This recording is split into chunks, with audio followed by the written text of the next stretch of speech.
Dear Congress, dear comrades, I'm running for Vice President because I believe in unity, solidarity, and equality, both locally, nationally, and globally.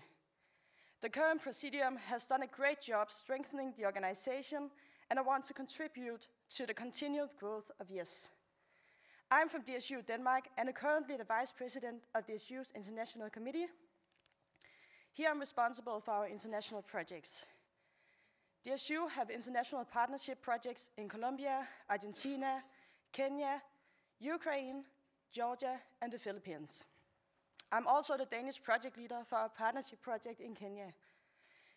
This focuses on youth democratic confidence and participation through capacity building.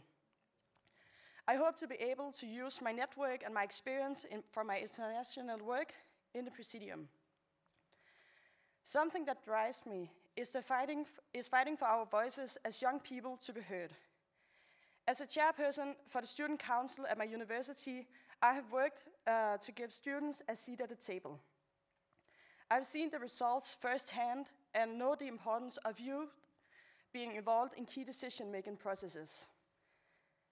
It is also crucial to ensure a green future, and we must ensure that the green transition is just and feminist. No one can be left behind.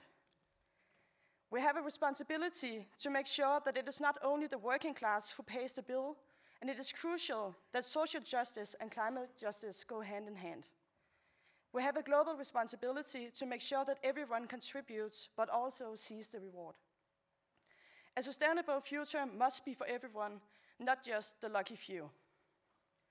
We have important work ahead of us, but I'm looking forward to, if you give me the trust, to start the work for our organization.